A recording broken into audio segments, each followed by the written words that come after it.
Hi, I'm Melanie from Parenting High Schoolers, and I'm here today to talk to you about your homesick college freshman.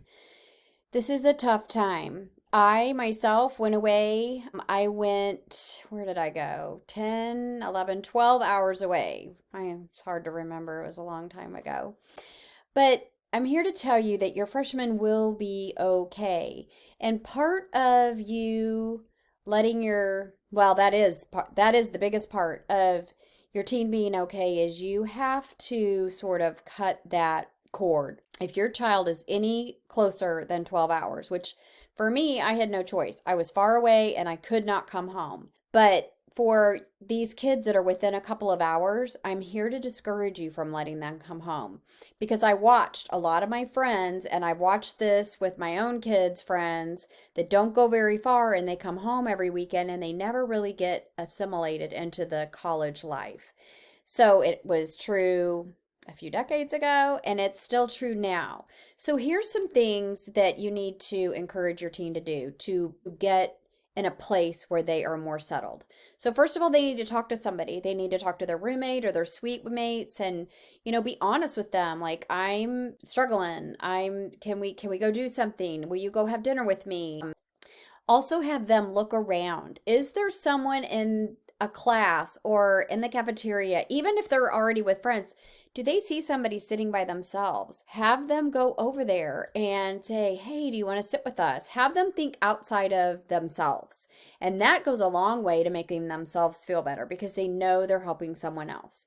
So if they absolutely have no friends with they don't know their roommate, there's no suite mates, they're just really struggling, have them go to their RA because the RA has been in training. I mean, there would be very few RAs that would have that job without having gone through some kind of training for that position. And they are trained to help your teen, to know when they need more help than just themselves, to probably have a list of all the social activities and clubs and all the various activities that your teen could get involved in. So those would be good places to start. Your teen needs to talk to their professors. Have them make a point of meeting every single professor. I don't care if they're in a class of more than 500 kids, which is going to happen at big universities.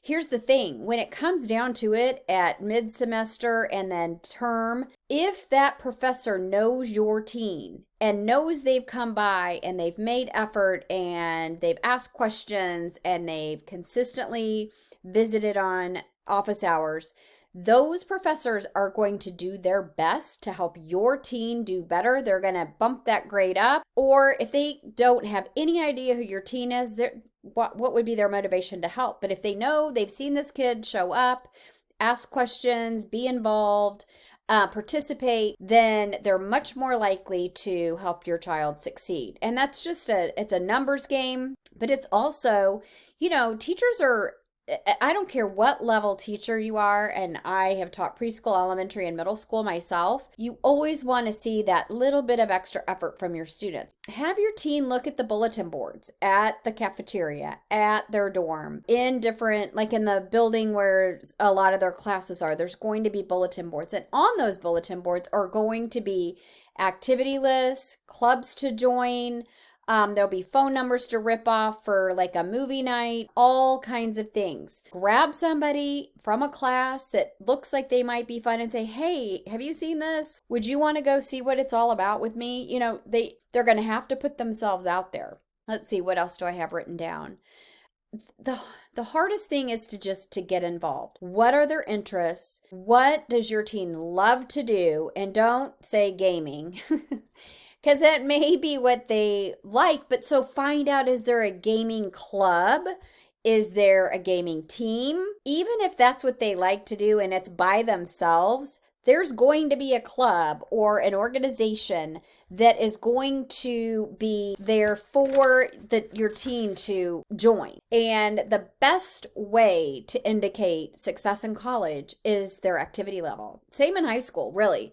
The more involved your kids are, the less chance there is for dropping out, and the more chance there is for longevity. And just for the more involved you are, the more you want to stay someplace. I mean, that's just a fact. Don't go home. Don't let your kids come home. Just say, we've already made plans. not to hurt your feelings, but you need to find someone. Now, here's the thing. When I was far away and I did struggle with being homesick, I had a couple of friends that lived nearby, and I just sort of latched on and said, if they were going to go home, and I would say, hey, can I come home? And a lot of times my friends ask, and I got to know a lot of families that way. And it was just, those moms and those dads, when I would get to whoever's house, was like, they just took me in, and I was like their own daughter.